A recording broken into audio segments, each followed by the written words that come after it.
this is an iHeart podcast. Guaranteed human.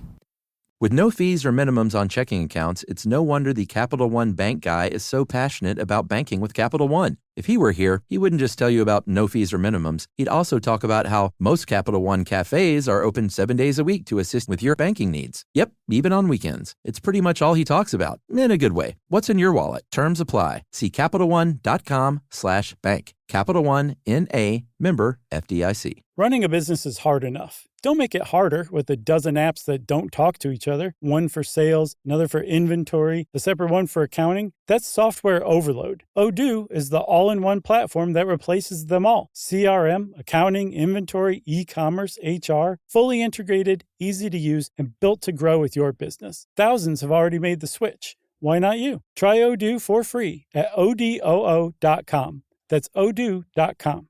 Brought to you by the reinvented 2012 Camry. It's ready. Are you? Welcome to Stuff You Should Know from HowStuffWorks.com.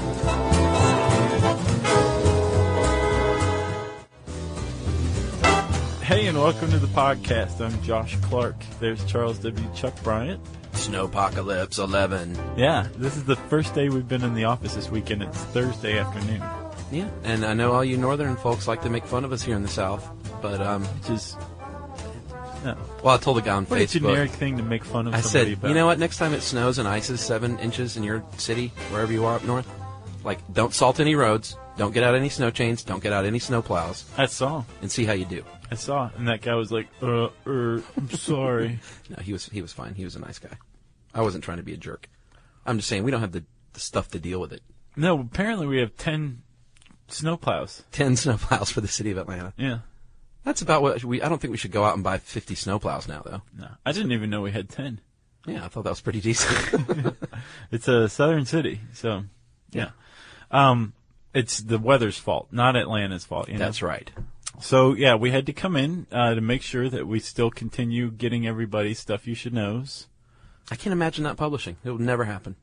Chuck, Are you knocking on wood? We're in America.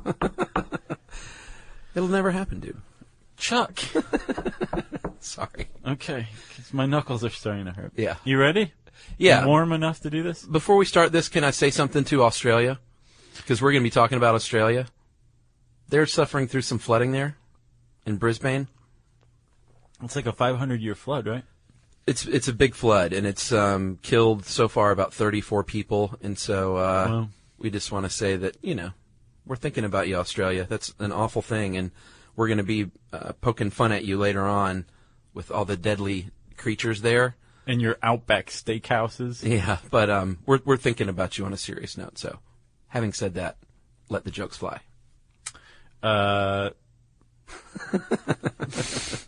That's tough. You just shut me down. I know, sorry. All right, you ready? Yeah, let's do this. Okay, so Chuck, there is a couple of different guys out there in the world who are in stiff competition right now to come up with a cure for cancer based on scorpion venom. Are there two dudes leading that There are charge? two dudes, and they are scrambling for their lives right now. Right. There's a guy at the St. Louis University School of Medicine, and there's another guy who is at the Henry Ford Health System in Michigan. Okay.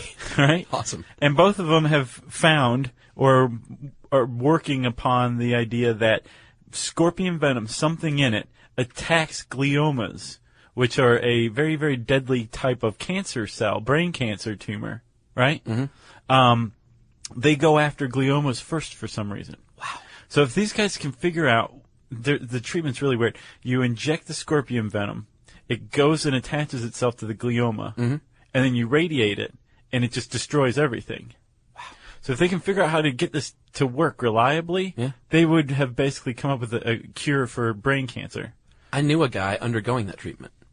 You were joking. Yeah, this was at the very beginning stages of it, like probably 7 or 8 years ago. Yeah, this is from 2006. Yeah, this guy was, I worked for a company that produced documentaries, like medical documentaries, and they were documenting this guy's fight with cancer. And one of the things I remember at the time hearing was that he was undergoing a very experimental thing with scorpion venom, and we were all like, what? Yeah. But it wasn't about that, so I didn't learn much about it at the time. Yeah. Interesting. It is very interesting. And scorpions, of course, are extremely poisonous, right? No, Josh. Oh, really? Here's your cocktail party fact of the day.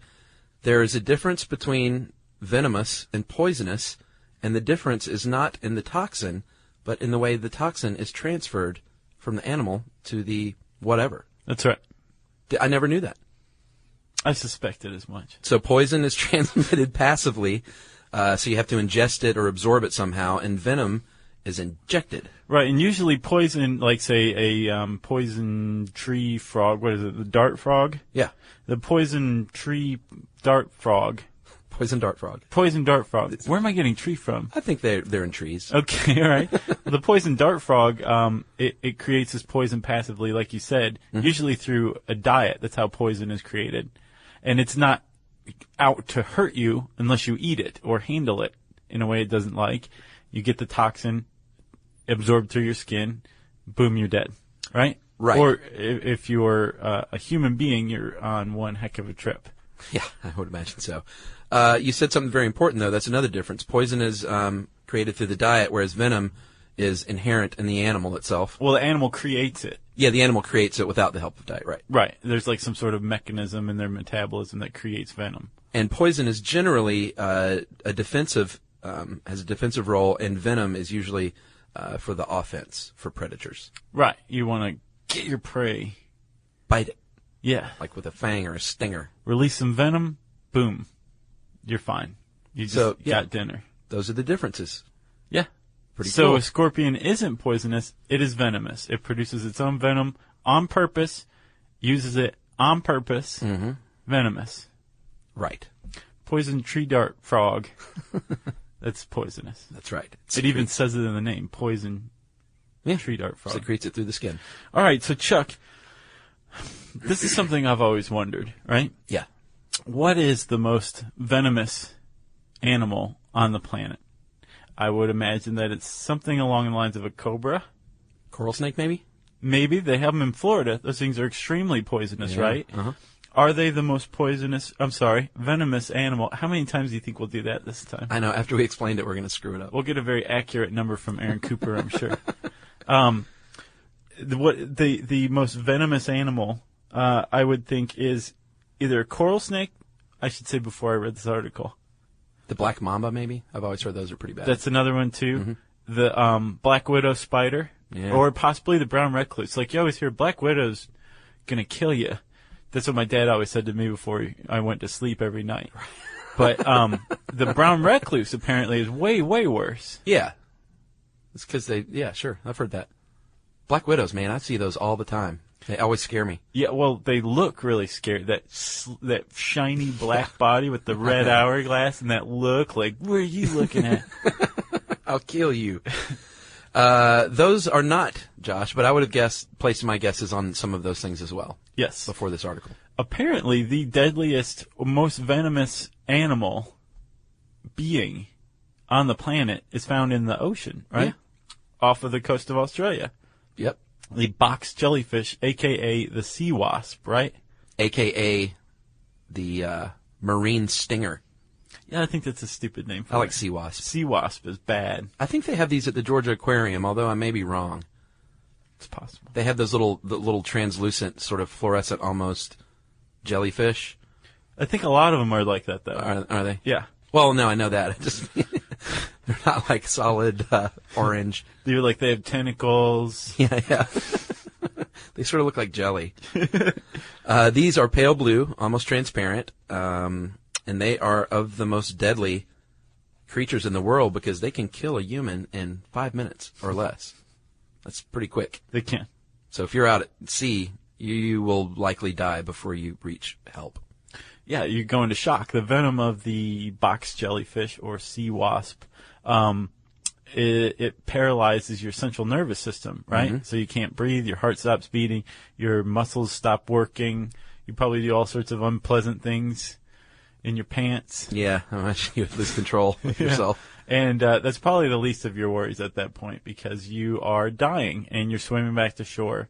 The problem is when you encounter one of these things, if it does indeed sting you, if you pull your arm away, that actually tends to cause more of the stingers to latch onto you and deliver even more venom, right? So if this happens to you, just lay still. Yeah, lay still and let it sting the crap out of you. How does this happen, though, Josh? What are these little dealies called? They are called nematocysts, right? Nematocysts are these little cells that house something called cnidoblasts. And it's actually conido. I looked Is up it really? Yeah, and it was a lovely British woman. She went, conitoblast. Conitoblast.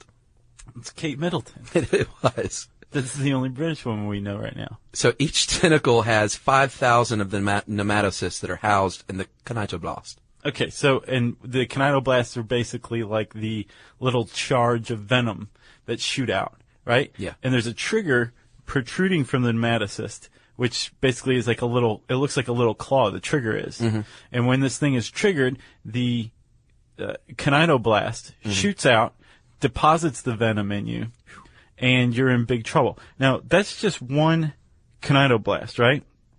There's apparently a ton of these on any given tentacle, correct?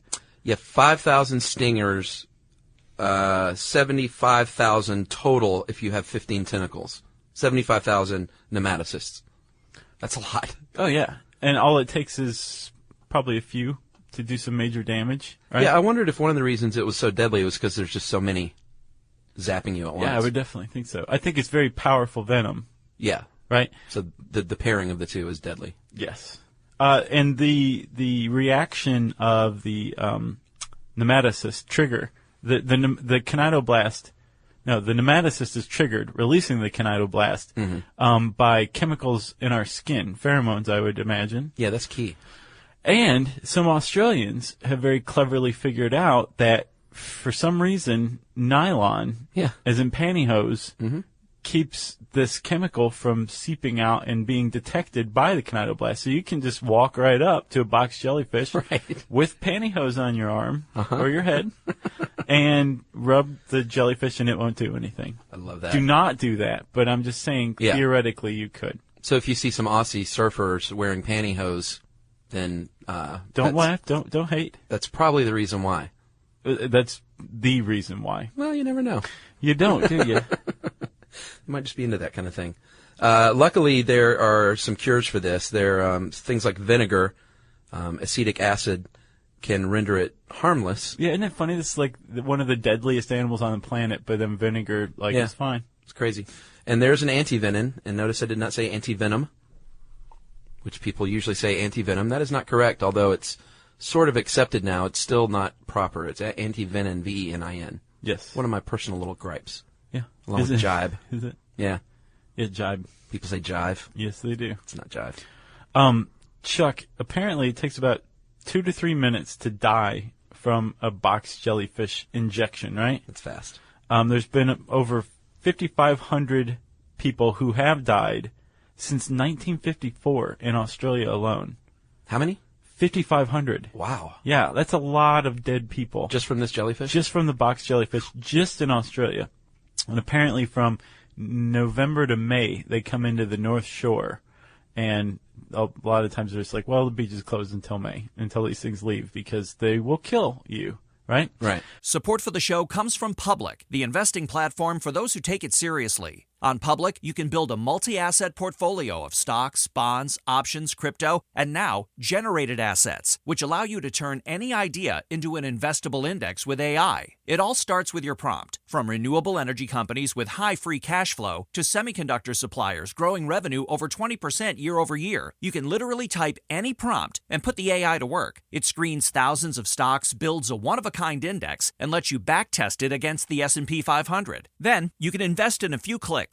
Generated assets are like EFTs with infinite possibilities, completely customizable and based on your thesis, not someone else's. Go to public.com/podcast and earn an uncapped 1% bonus when you transfer your portfolio. That's public.com/podcast. Paid for by Public Investing. Brokerage services by Open to the Public Investing, Inc. Member FINRA SIPC. Advisory services by Public Advisors LLC. SEC registered advisor. Generated assets is an interactive analysis tool. Output is for informational purposes only and is not investment investment recommendation or advice. Complete disclosures available at public.com/disclosures. Every great idea deserves the power to bring it to life. Meet the all-new Dell XPS laptop, the perfect combination of style, power, and performance, designed to elevate everything you do. With its modern, ultra-thin design, it's as stunning as it is functional. And the battery? It's built to last all day long, from that first sip of coffee to your evening wind down without missing a beat. And when it comes to performance, the XPS doesn't just keep up, it leads the way.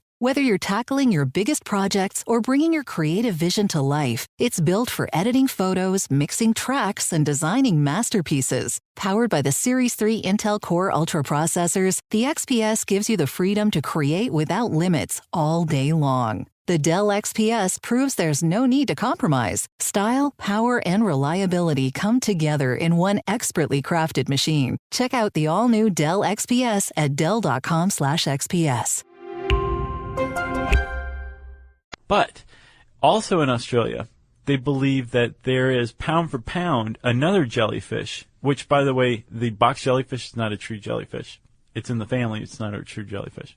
And neither is, I'm going to try this, but I'm pretty sure I'm going to butcher it, the Urukangee. I haven't heard of that. Is that in here? No. Oh, okay. It's the Urukangee jellyfish. It's like the size of a fingernail. Oh, wow. But it can kill people. It can kill you, just this little thing, right? So pound for pound, it's definitely more venomous than the box jellyfish. Oh, gotcha. But there was this guy who, there's this thing called Urukangee syndrome. And the Urukangee are a tribe of Australian Aborigines. And they live near the water, and every once in a while, one of them would go out into the water and just mysteriously die right there swimming.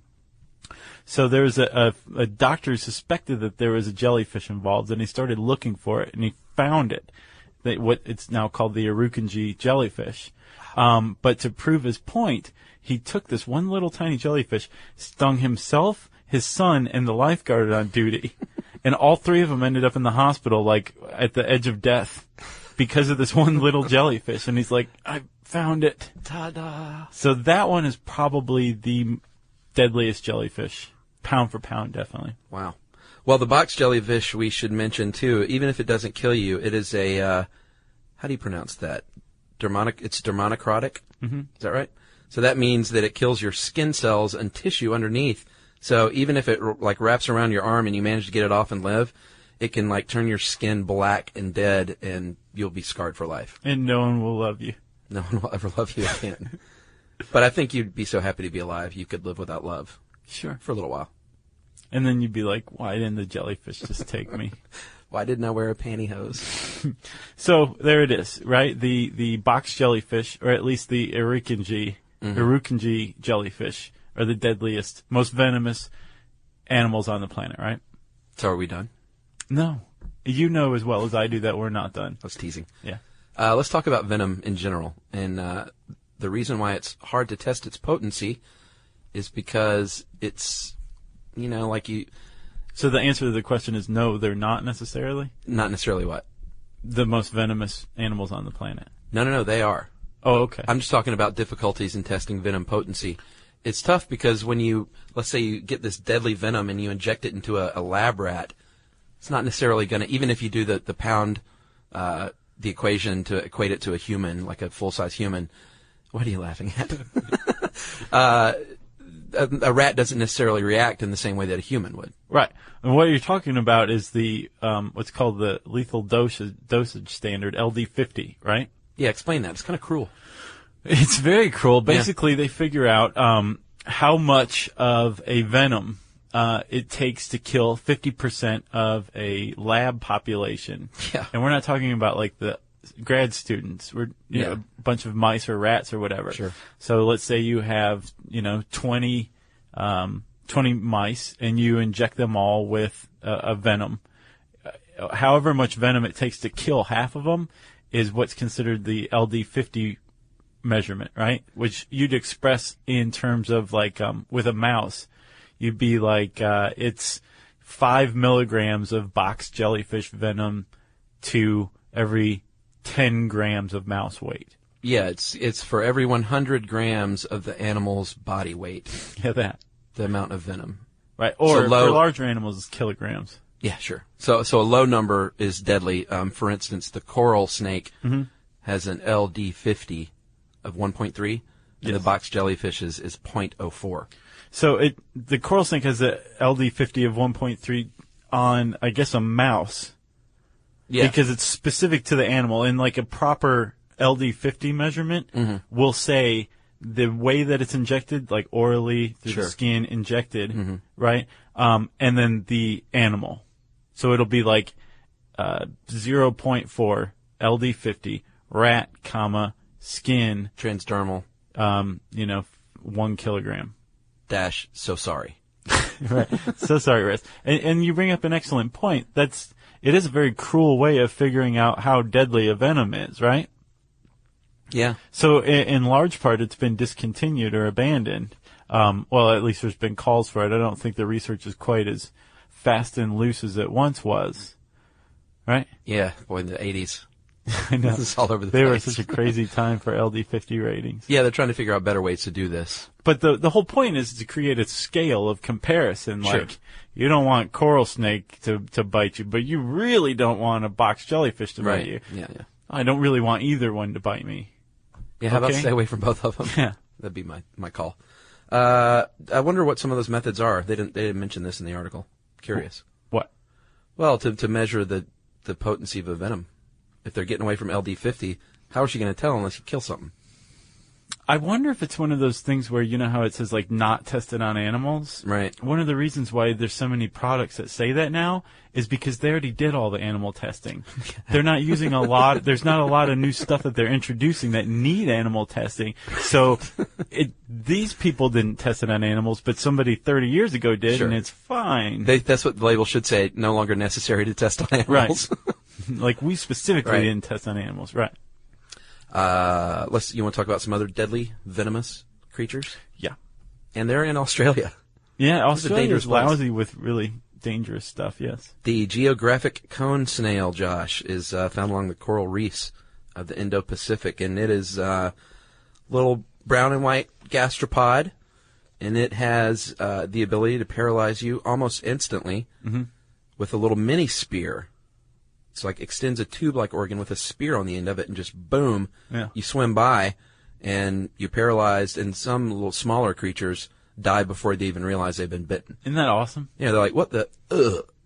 Or not even what the. Yeah, just, They're like, I wonder what I'm going to have for lunch, and then nothing. yeah, then you are lunch. And apparently this little spear, this protrusion, can reach anywhere on its shell, so you can't pick it up anywhere. Oh, really? Yeah, or you're in big trouble. So you go at it from like the very rear, and you think I'm safe here, and pow. I think you probably use like long tongs or something like that. That'd be a good That's thing. how you handle a cone snail. The inland taipan. I'd never heard of this snake. It's a snake. It's in That Australia. lives inland.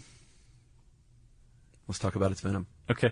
The taipan has a venomous bite powerful enough. This should go on a T-shirt to kill 15,000 mice. Yeah. It's a lot of mice death. I don't know how many humans that is, but that's certainly more than one. Yeah. I would think. They created an anti-venom, luckily, but before that, you were pretty much toast if you got bitten by one of these. Yeah. And do you want to talk about anti-venom real quick? Anti what? Anti-venom? Yeah, go ahead.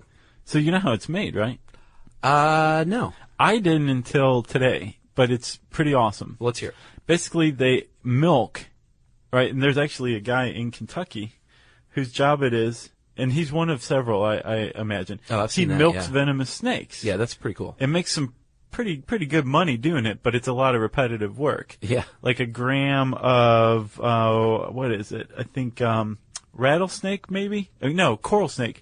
A gram of coral snake venom to be used to make anti-venom, is like $1,000. Like Wow. you can sell it for $1,000 a pop, but it takes like 300 to 400 milkings to create a gram of this venom, right? Yeah. So the guy's working hard, but he's being paid well for his effort.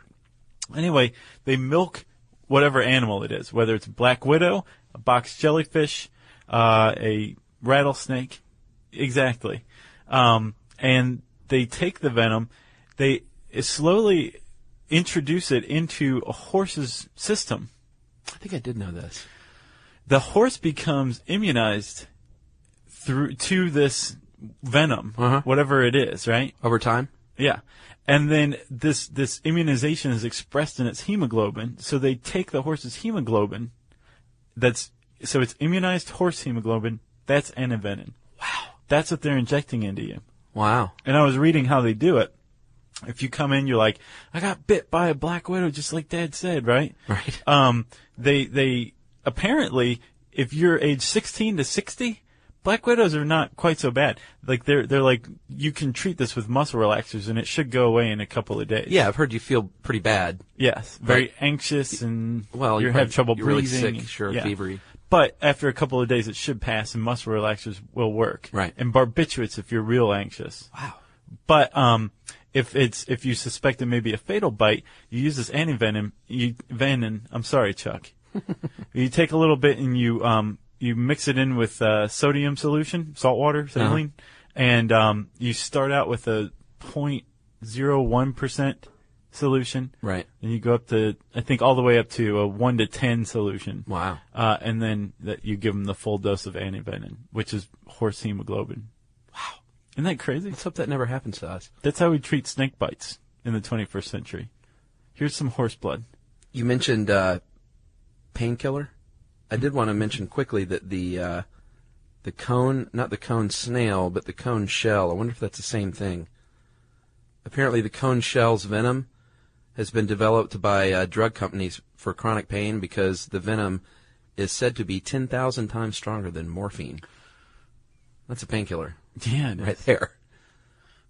Support for this show comes from Public, the investing platform for those who take it seriously. On Public, you can build a multi-asset portfolio of stocks, bonds, options, crypto, and now generated assets, which allow you to turn any idea into an investable index with AI. It all starts with your prompt, from renewable energy companies with high free cash flow to semiconductor suppliers growing revenue over 20% year over year. You can literally type any prompt and put the AI to work. It screens thousands of stocks, buys one-of-a-kind index, and lets you backtest it against the S&P 500. Then you can invest in a few clicks. Generated assets are like ETFs with infinite possibilities, completely customizable and based on your thesis, not someone else's. Go to public.com/SYSK and earn an uncapped 1% bonus when you transfer your portfolio. That's public.com/SYSK. Paid for by Public Investing. Brokerage services by Open to the Public Investing, Inc., member FINRA and SIPC. Advisory services by Public Advisors, LLC, SEC registered advisor. Generated Assets is an interactive analysis tool. Output is for informational purposes only and is not an investment recommendation or advice. Complete disclosures available at public.com/disclosures. Every great idea deserves the power to bring it to life. Meet the all-new Dell XPS laptop, the perfect combination of style, power, and performance, designed to elevate everything you do. With its modern, ultra-thin design, it's as stunning as it is functional. And the battery? It's built to last all day long, from that first sip of coffee to your evening wind down without missing a beat. And when it comes to performance, the XPS doesn't just keep up, it leads the way. Whether you're tackling your biggest projects or bringing your creative vision to life, it's built for editing photos, mixing tracks, and designing masterpieces. Powered by the Series 3 Intel Core Ultra processors, the XPS gives you the freedom to create without limits all day long. The Dell XPS proves there's no need to compromise. Style, power, and reliability come together in one expertly crafted machine. Check out the all-new Dell XPS at dell.com/XPS. Got anything else? Oh, wait, the funnel web spider. Yeah. Also in Australia. Also can kill you very quickly, under 15 minutes. Yeah. And it's known for being very aggressive. So you put two words together, aggressive spider, and you'll see the back of my head walking out the door for the airport. I know. I don't like spiders. I'm not big on spiders either. Nor aggressive ones. Well, those are the worst kind of spiders, really. Because, you're raised like, well, if you leave them alone, they'll leave you alone. Except for that one. Yeah, he'll come after you in your sleep and crawl up your nose and kill you.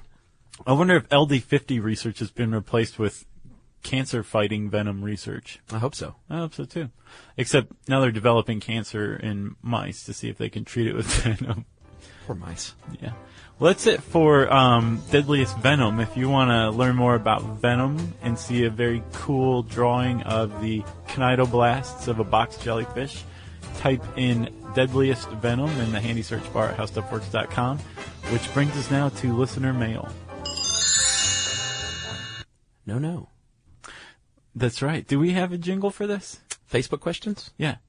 Facebook questions. There we go. It's Facebook questions. Jerry laughed not because she thought it was funny, because she's like, sweet, I don't have to go find some special music. You just made my job easier. Yeah, we asked for some Facebook questions the other day on the Facebook, and which we want to do from time to time, and we're going to go through a few of those now, and then on the next one we record. So let's just fire some of these out. All right. Here's one from Peppy Brown. Marianne or Ginger, lol. I don't know what that means. You're up. LOL means laugh out loud. Okay. And Marianne or Ginger is asking the age-old question from Gilligan's Island, which style of lady do you prefer? Like the little farm, nice farm girl? We've answered this one already. We have. I think I said both. Yeah, go ahead. Let me see. Amberly Stewart says, when was the last time Chuck had no facial hair at all? Last Halloween I did the mustache. That's facial hair. And then I shaved the mustache after Halloween to grow out just an even goatee. And I don't think I saw you. That was 09. I was around. I don't think I saw you. I have a scar on my upper lip that's covered by my stash. Is that from your handsome older brother? Huh, the scar? Yeah. No. It was from a lawnmower accident. So, yeah, that was the last time I had no facial hair. This is riveting stuff here. Here's one from Jennifer Lugar. What do your families think of your SYSK fame and fortune? My family is largely unaware of it. And the stuff that they are aware of, they're like, don't get a big head. And the word fortune is not quite applicable at this point. Modest fame. My family thinks it's neat. My nephew Noah thinks it's pretty cool. My brother thinks it's cool. That's right. He listens a lot, right? Yeah. My dad, remember, he finally bought an iPod. Yeah. I still don't think he's listened to one. Yeah, I don't think my dad does either. Andrea Steele, what are you afraid of? Josh, Chuck, and Jerry. I'm not really afraid of anything as far as phobias go. Not crazy about spiders and snakes, but who is? What are you afraid of, Josh? What am I afraid of? Mine are more emotional. Like, I'm afraid of being left out. Yeah. Of like, not getting invited to things. That's a good one, Chuck. You still didn't say anything? No. Jerry, anything? What are you afraid of? Lightning. Really? Didn't know that. I used to be afraid of dying in a plane crash or falling off of a building. Yeah, you've done pretty good with that. Yeah. All right, what you got? Let's see. What's your deserted island food, as in if you were stuck on an island and could only have one food to eat forever? Really, really, really good mild buffalo wings with ranch and blue cheese. Okay. That's pretty good. I'll say same thing. Okay. I can eat buffalo wings for the rest of my life. What do you have? Oh, that was, by the way, Mary Margaret Shepard. Thanks for that one. Devin Stone. Chuck, what was the inspiration for your band name, El Cheapo? That was given to us by our friend Justin. And my parents actually used to say that. It was sort of a saying in the 70s, like, yeah, this El Cheapo car dealership or this El Cheapo pizza place.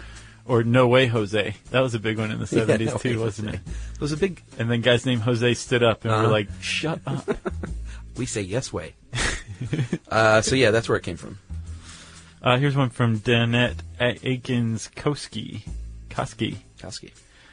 What did you do during our snow days? I worked. Yeah, me too.